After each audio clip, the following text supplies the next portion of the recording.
Hi hello welcome. ஒரு வயதான முதியவர் என்ன பண்ணுறாருனா ஒரு பெரிய கார் ஷோரூமான இம்பீரியல் மோட்டார்ஸ்க்கு போகிறாரு. அங்கே பார்த்தீங்கன்னா விலை உயர்ந்த கார்கள் எல்லாமே ரகரகமாக இருக்குது. BMW, ஹோண்டா, மெர்சிடிஸ் அப்படின்னு பல்வேறு ரகமான கார்கள் அந்த இடத்துல நிறுத்தப்பட்டிருக்கு. அந்த வயதான மனிதர் தன்னுடைய ஷோல்டரில் ஒரு பை ஒன்று மாட்டிக்கிட்டு உள்ளே நடக்கிறாரு. அப்போ உள்ள நடந்து செக்யூரிட்டி கார்டு சொல்கிறாங்க, கார் பார்க்கறதுக்காக வந்திருக்கேன் அப்படின்றாங்க. செக்யூரிட்டி கார்டு என்ன சொல்கிறாரு, அந்த வயதான மனிதர் பார்த்து, ஐயா நீங்கள் நிஜமாக கார் வாங்க தான் வந்திருக்கீங்களா அப்படின்னு சொல்லி செக்யூரிட்டி கார்டு கேட்குறாரு. ஆமாப்பா நான் கார் பார்க்க தான் வந்திருக்கேன் அப்படின்றாங்க. அப்போ உடனே என்ன பண்ணுறா, பிரீத்தாவோட சத்தம் ரொம்ப அதிகமாக இருக்கு. பிரீத்தா யாருன்னு பார்த்தீங்கன்னா அந்த கார் கம்பெனியோட சீனியர் சேல்ஸ் எக்ஸிக்யூட்டிவ். அங்கே உள்ள ஊழியர்கிட்ட கத்திட்டு இருக்காங்க. கத்திட்டே இருக்கும்போது செக்யூரிட்டி கார்டு கூப்பிடுறாங்க, அம்மா இங்கே வயதான மனிதர் ஒருத்தர் வந்திருக்காரு, இவர் வந்து கார் வாங்க போறாரா அப்படின்றாங்க. உடனே பிரீத்தா நீங்க கார் வாங்க போறீங்களா அப்படின்றாங்க. ஆமா நான் கார் வாங்க தான் வந்திருக்கேன் அப்படின்னு சொல்லிட்டு அந்த வயதான மனிதர் சொல்றாரு. ஏன்னா அந்த வயதான மனிதரோட ஆடையெல்லாம் பார்த்தீங்கன்னா அழகா இல்ல, ஒரு அழுக்கான ஒரு ஆடைகள் மாதிரி இருக்கு. சரின்னு சொல்லிட்டு என்ன பண்றான், சரி இங்க ரொம்ப காஸ்ட்லியான ஒரு கார் இருக்கு, பாத்தீங்கன்னா 3 கோடி அந்த காரு, நீங்க வாங்குறீங்களா அப்படின்றாரு. சரி நான் வாங்கிக்கிறேன், காரை பார்க்கணும் அப்படின்னு சொல்றாரு. சரின்னு சொல்லிட்டு என்ன பண்றாங்க, வேற ஒரு சேல்ஸ் எக்ஸிக்யூட்டிவ் கூப்பிடுறாங்க. அவர் பேர் ராஜேஷ். ராஜேஷை கூப்பிட்டு, ராஜேஷ் நம்ம கம்பெனிக்கு ஒரு மிகப்பெரிய கஸ்டமர் வந்திருக்காரு, அந்த கஸ்டமருக்கு நம்மளோட காரை காமிங்க அப்படின்னு சொல்லிட்டு பிரீத்தா என்ன பண்றா, ஒரு இதுவா சொல்றா. ராஜேஷ் என்ன பண்றாரு, மேடம் இவரை பார்த்தா கார் வாங்குற மாதிரியே தெரியல, நீங்க என்ன காமெடி பண்றீங்களா, காமிங்க ராஜேஷ், நம்மளோட ரொம்ப பெரிய விஐபி கஸ்டமர் இவரு, காமிங்க அப்படின்னு சொல்லிட்டு ஒரு மாதிரி நக்கலா என்ன பண்றாங்க, கிண்டலா பேசிட்டு அந்த காரையும் காமிக்கிறாங்க. அந்த கார் பார்த்தீங்கன்னா ஒரு பளபளப்பா ஒரு கோல்டன் கலர் இருக்கு. அப்போ சொல்றாங்க, இந்த காரை பார்த்தோன்னா அந்த முதியவர் என்ன சொல்றாரு, நான் அதோட இன்ஜின் சவுண்டை கேட்கணும், எனக்கு இன்ஜின் சவுண்ட் ஆன் பண்ணி காமிக்க முடியுமா அப்படின்றாங்க. உடனே அந்த இடத்துல உள்ள சேல்ஸ் எக்ஸிக்யூட்டிவ் என்ன ராஜேஷ் சொல்றாரு, இது ஒன்றும் உண்மையான கார் கிடையாது, ஜஸ்ட் டெமோ பீஸ்க்காக வச்சிருக்க கார், இது ஆன் பண்ணலாம் காமிக்க முடியாது, விஐபி கஸ்டமரோட காரை காமிச்சதே பெரிய விஷயம், இதுல வர உங்களுக்கு ஆன் பண்ணி வேற காமிக்கணுமா அப்படின்னு ஒரு மாதிரி தரக்குறைவா பேசுறாங்க. உடனே பிரீத்தா கிட்ட அந்த முதியவர் சொல்றாரு, உங்களோட இம்பீரியல் மோட்டார்ஸோட மேனேஜர் நான் பார்க்கணும் அப்படின்றாங்க. அப்படியா அப்படின்னு சொல்லிட்டு உடனே என்ன பண்றா, பிரீத்தா வந்து சார் இந்த மாதிரி ஒரு முதியவர் உங்களை பார்க்கணும் அப்படின்னு சொல்லிட்டு இருக்காரு, ஆனா அவர் பார்த்தா கஸ்டமர் மாதிரி தெரியல அப்படின்றாரு. சரி சரி நான் பிஸியா இருக்கேன்னு சொல்லிட்டு வச்சிரு அப்படின்னு சொல்றாரு. அப்ப அந்த முதியவர் அந்த ஷோரூம்ல ஒரு ஓரமா உட்கார்ந்துட்டு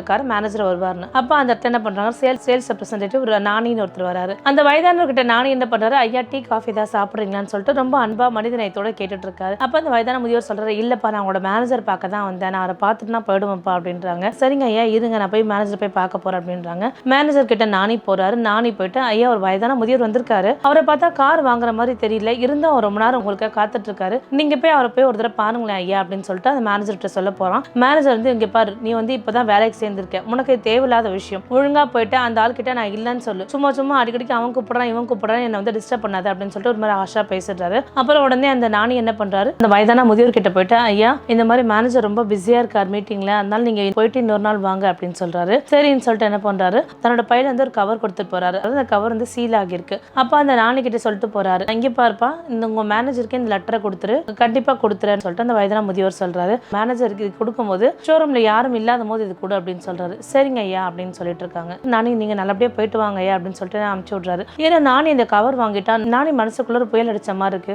ஏன் இவர் வந்து ஒரு கவர் கொடுத்துட்டு போனாரு, அந்த கவர்ல ஏதோ ஒரு விஷயம் இருக்கு அப்படின்ற மாதிரி இருக்கு. அவர் போனதுக்கு அப்புறம் எப்பவும் போல கார் ஷோரூம்ல டீ கொடுக்கறதும், கஸ்டமர் வர்றதும் போறதும், காரை பத்தி ரேட்ஸ் கேட்கறதும், இப்படின்ற எல்லா வேலையும் எப்போது போல அந்த கார் ஷோரூம்ல நடந்துட்டு தான் இருக்கு. நாளைக்கு மட்டும் ஒரு மனசுக்குள்ள ஏதோ ஒன்று தப்பா தோணுது, ஒரு உண்மையாவே கார் வாங்க வந்திருப்பாரோ, பெரிய ஆளா இருப்பாரோன்னு சொல்லிட்டு இப்படி பல சிந்தனைகள் நானி மனசுக்குள்ள ஓடிட்டே இருக்கு. மேனேஜர் பாக்குறாரு, மேனேஜருக்கு இந்த கவர் கொடுக்கலாமா, யாரும் இல்லாத போது அந்த முதியோர் கொடுக்க சொன்னாருன்னு சொல்லிட்டு என்ன பண்றான், நானி கொஞ்சம் தைரியத்தை வரவழைச்சு தன்னோட மேனேஜர் ரூமுக்கு போறான். ஐயா இன்னைக்கு ஒரு வயதான முதியோர் வந்திருந்தார் இல்லையா, அவர் வந்து உங்களுக்கு இந்த லெட்டர் கொடுக்க சொல்லியிருந்தாரு அப்படின்னாங்க. உடனே என்னது என்கிட்ட கொடுக்க சொன்னாரான்னு சொல்லிட்டு மேனேஜர் அபிஷேக் வந்து என்ன பண்றாரு, சிரிச்சுட்டே வாங்குறான். அப்ப அதை வாங்கும் போது என்ன சொல்றான் மேனேஜர் அபிஷேக், இந்த மாதிரி நன்கொடை கேட்டு நிறைய பேர் வராங்கடா அப்படின்னு சொல்லிட்டு இருக்காங்க. எப்பவும் என்ன பண்றாங்க, அந்த சீலை ஓபன் பண்ணி அந்த கவர் ஓபன் பண்றாரு. ஒரு ஒயிட் கலர் பேப்பர்ல ப்ளூ கலர் இங்க்ல இருக்கு. இன்னைக்கு உங்களோட நடத்தை ரொம்ப மோசமா இருந்துச்சு, நான் ரொம்ப வருத்தம் அடைஞ்சேன் அப்படின்னு சொல்லிட்டு உங்களை ஆரேலியஸ் குரூப் ஆஃப் கம்பெனிஸ்ல மீண்டும் சந்திப்போம் சொல்லிட்டு போட்டிருக்காங்க. அபிஷேக் ஒண்ணுமே புரியல. உடனே இன்டர்காம் எடுக்கிறான். இன்டர்காம் எடுத்து சீனியர் சேல்ஸ் எக்ஸிக்யூட்டிவ் கூப்பிடுறான். பிரீத்தா வந்து கேட்டு, என்ன சார் ஏன் சார் இவ்வளவு அர்ஜென்ட்டா கூப்பிட்டீங்க அப்படின்றாங்க. இதை படிங்க அப்படின்னு சொல்லிட்டு பிரீத்தா கிட்ட அந்த லெட்டர் எடுத்து கொடுக்குறாங்க. பிரீத்தா என்ன பண்றது பார்த்துட்டு உடனே அதிர்ச்சி ஆகிறா. சார் அப்ப இன்னைக்கு வந்தது பெரிய ஆளா சார், ரொம்ப முக்கியமான ஆளுங்களா சார் அப்படின்றா. ஆமா பிரீத்தா ரொம்ப முக்கியமான ஆளு, நம்ம இப்ப என்ன சார் சொல்ல போறோம் அப்படின்னு சொல்லிட்டு ரெண்டு பேருமே தவிச்சிட்டு இருக்காங்க. அபிஷேக் வந்து ரொம்ப கோவம் பிரீத்தா மேல, ஏன் பிரீத்தா நீ இந்த மாதிரி செஞ்சீங்க, இந்த கஸ்டமருக்கு கொஞ்சம் ஓரளவுக்கு நல்லா கவனிச்சிருக்கலாமே அப்படின்னு. சார் அவரை பார்த்தா கஸ்டமர் மாதிரியே தெரியல, ஒரு பிச்சைக்கார மாதிரி இருக்காரு, ரொம்ப ஏழ்மையான மாதிரி இருந்தாரு அப்படின்றாரு. இப்போ ஆனா என்ன சார் செய்யறது, இப்போ நம்மளை பத்தி மேல் இடத்துல புகார் செஞ்சா என்ன சார் செய்யறது அப்படின்னு சொல்லிட்டு ரெண்டு பேருமே ஒருத்தர் மாத்தி டிஸ்கஸ் பண்ணிட்டே இருக்காங்க. சரி பிரீத்தா அது ஒன்றும் பிரச்சனை இல்லை, நான் அந்த பிரச்சனையை மாத்திப்பேன், ஏன்னா இது நான் சமாளிக்கிறதா எப்பவும் போல. வயதான முதியோர் ஒருத்தர் வந்திருந்தாரு, ஒரு பேர்ல போலியா வந்திருந்தாரு, அதனால தான் இப்படி நாங்க வந்து பெருசா ஒரு கஸ்டமர் சொல்லிட்டு பெருசா பெரிய பொருட்டா நடத்துக்கலாம், நம்ம சொல்லிக்கலாம், நான் வந்து நடிச்சுக்கிறேன், நீ அதை பத்தி கவலைப்படாத, நம்ம வேலையை தக்க வச்சுக்கணும், இப்போ அதான் ரொம்ப முக்கியம் முக்கியம் அப்படின்னு சொல்லிட்டு பிரீதா கிட்ட அபிஷேக் எல்லா விஷயமே சொல்றாரு. இருந்தும் பிரீதாக்கு மனசு படபடப்ப ஆரம்பிச்சிருச்சு, ஒரு பயமா வர ஆரம்பிச்சிருச்சு. நம்ம இவ்வளவு ஆணவமா திமிரா வர அந்த மைதானவட்ட பேசணுமே அப்படின்னு. நானி இதெல்லாம் வந்து வெளில நின்று எல்லாம் இவங்க பேசுற விஷயம்லாம் கேட்டுட்டே இருக்கான்.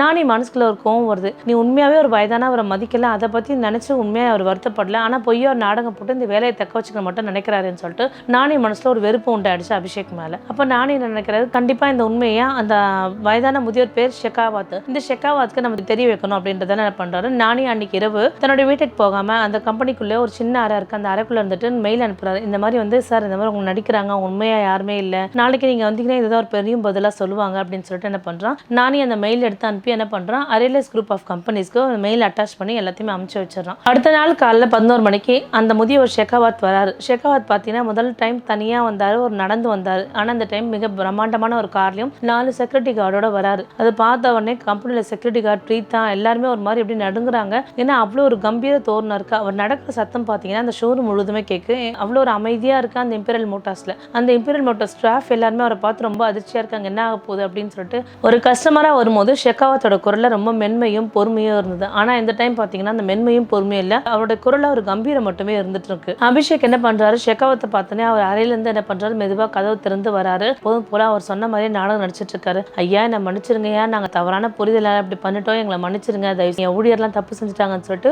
நல்லாவே நடிக்கிறாரு அபிஷேக். ஷெகாவத் என்ன சொல்றாரு, உங்க ஊழியர் மேல தப்பு கிடையாது, உங்க மேலதான் தப்பு. நீங்களே வந்து ரொம்ப திமிராவும் தெனாவட்டா தான் இருந்தீங்க. ஒருத்தவங்க ஒரு கஸ்டமர் உங்களை கூப்பிடுறாங்கன்னா கஸ்டமரா இருக்கிறாங்களோ இல்லையோ, ஆனா நீங்க அவங்களை மதிச்சிருக்கணும்ல. அவங்க ஆடையை வச்சு நீங்க எப்படி அவங்க கஸ்டமர்ல நீங்களே முடிவு பண்ணலாம் அப்படின்றாங்க. முதல்ல நான் இம்பீரியல் மோட்டார்ஸ் ஆரம்பிக்கும் போது 2 கார் வச்சு ஆரம்பிச்சேன், ஒரு 5 ஊழியரோட தான் ஆரம்பிச்சேன். கஸ்டமர் அவங்க வாங்குறவங்களோ வாங்கலையோ இருந்தாலும் வந்து தரக்குறைவாகவும் மரியாதை குறைவாகவும் நான் யாரையும் நடத்ததே கிடையாது. அப்படி நான் முன்னேறி கொண்டு வந்தது தான் இந்த இம்பீரியல் மோட்டார்ஸ். ஆனா நீங்க இந்த ஒர்க் பண்ணிட்டு கஸ்டமருக்கு ஒரு ட்ரெஸ்ஸை பார்த்துட்டு கேவலமா நினைச்சு ரொம்ப தரக்குறைவா பேசி ரொம்ப இழிவுபடுத்தி அனுப்பினீங்க. என்ன நேத்து கஸ்டமர் எப்படி போட்டிருக்காங்களோ இல்லையா, அது உங்களுக்கு தேவையில்லாத வேலை. கஸ்டமர் வாங்குறாங்களோ வாங்கலையோ அது உங்களுக்கு தேவையில்லாத வேலை. ஆனா நீங்க கஸ்டமர் அட்டென்ட் பண்ற விதம் ஒன்று இருக்கு இல்லையா, இது கம்பெனி ரூல்ஸ் அண்ட் ரெகுலேஷன்ஸ்ல இதெல்லாம் நாங்க கொடுத்துருக்கோம் இல்லையா, நீங்க அது எதுவுமே மதிக்கல அப்படின்னு சொல்லிட்டு ரொம்ப கோவமா பேசுறாரு ஷெகாவத். அபிஷேக்கோட குரல் வந்து ரொம்ப நடுங்க தொடங்கியது. ஐயா நான் எனக்கு மன்னிச்சுக்கோங்க, ஒரு முறை வாய்ப்பு கொடுங்கன்னு சொல்லிட்டு நிஜமாவே அவர் மன்றாடினாரு. இந்த வேலையை விட்டு நீ கிளம்பு அப்படின்னு சொல்லிட்டு ஷெகாவத் சொல்லுவோம். ஐயா எனக்கு குழந்தை குட்டிலாம் இருக்கு, தயவுசெய்து நான் காப்பாற்றணும், தயவுசெய்து என்ன வேலையை சேர்த்துக்கோங்க அப்படின்னு சொல்லிட்டே இருக்காங்க.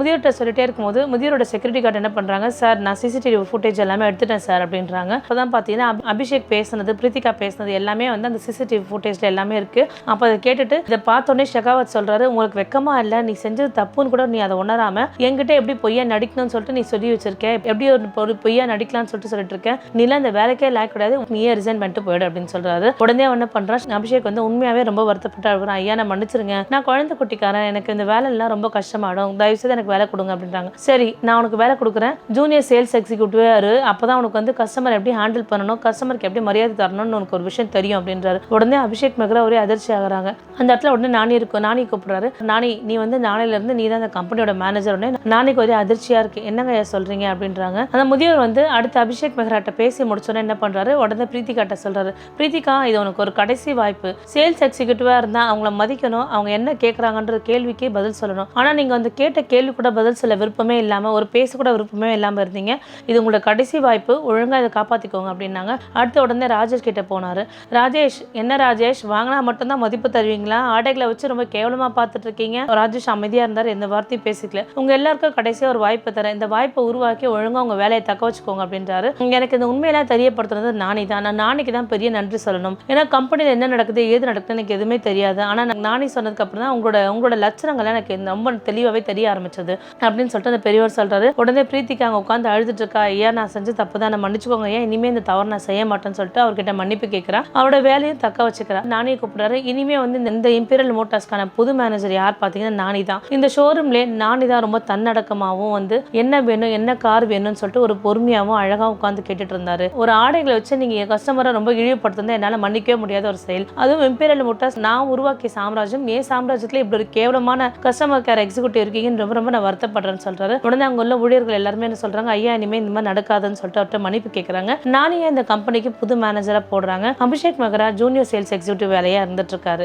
அபிஷேக் மெகராக்கு நல்லா புத்தி வரணும், ஏன்னா ஒரு நல்ல பொசிஷன்ல இருந்து மனிதரை மதிக்க தெரியாத ஒரு காரணத்தால் தான் அபிஷேக் மெகரா என்ன பண்றாரு, ஜூனியர் சேல்ஸ் எக்ஸிக்யூட்டிவா போட்டு மனுஷங்களை மதிக்கிறது அப்படின்னு கத்துக்கணுன்றதுக்காக தான் அதை போட்டிருந்தாரு ஷெகாவத் அவரோட பொறுப்பு எல்லாமே என்ன பண்றாரு, நானி கிட்ட ஒப்படைச்சிட்டு போறாரு. அங்க உள்ள எல்லாருமே அவர் போற வரைக்கும் காத்துட்டு இருக்காங்க. மறுபடியும் சொல்லிட்டு போறாரு ஷேகாவத், அபிஷேக் மனுஷங்களை மதிக்க தெரிஞ்சுக்கோங்க, ஆடைகளை வச்சு யாரையும் நிர்ணயிக்காதீங்க. நான் வந்து நேற்று வந்து ஆடையில் பார்த்தீங்கன்னா நீங்கள் ரொம்ப கேவலமாக நினைப்பீங்கன்னா, மனிதர்கள் எப்படி வந்தாலும் சரி அவங்க கஸ்டமராக பாவிச்சு நீங்கள் நல்ல மரியாதை தரணும். மனித நேயன்றது ரொம்ப முக்கியமான விஷயம். இந்த மனித நேயத்தில் நீங்கள் எல்லாருமே தோத்துட்டீங்க. இதை நானே ஒருத்தர் மட்டும் தான் ஜெயிச்சாரு. மனிதராக பார்த்து நல்ல ஒரு எண்ணங்களோட எல்லாத்தையும் விஷயமே சொல்லி கொடுத்துட்டு இருந்தாரு. அடுத்த நாள் காலை பார்த்தீங்கன்னா நானே எப்பவும் போல அந்த கம்பெனிக்கு மேனேஜராக வராரு. அவர் வந்ததுக்கப்புறம் கம்பெனி உள்ள நிறைய மாற்றங்கள் நடக்குது. எம்பீரியல் மோட்டார்ஸ்னு சொல்லிட்டு புதுசாக வந்து ஒரு போர்டெல்லாம் போட்டு அந்த ஷோரூமை இன்னும் ரொம்ப அழகாகவும் ஆக்கிட்டு இருந்தாங்க. சேல்ஸ் அதை அளவுக்கு அதிகமாக இன்க்ரீஸ் பண்ணிட்டே இருந்தாங்க. நானியோட நேர்மையும் ஒழுக்கமின்மைக்காக கிடைச்ச பரிசு தான் அந்த மேனேஜர் போஸ்டிங். அவர் நல்லபடியாக நேர்மையாகவும் அவர் ஒழுக்கத்தோடு இருந்தால் தான் அந்த மேனேஜர் போஸ்டிங் அவர் கிடைச்சது. எந்த ஒரு இடத்துலையுமே நம்ம ஒழுக்கமாகவும் நேர்மையாகவும் இருந்தால் நமக்கான பரிந்துரை எப்பவுமே ரொம்ப சூப்பராக இருக்கும். அந்த மாதிரி சூப்பராக இருந்தால் தான் நாளைக்கு இந்த பரிந்துரை.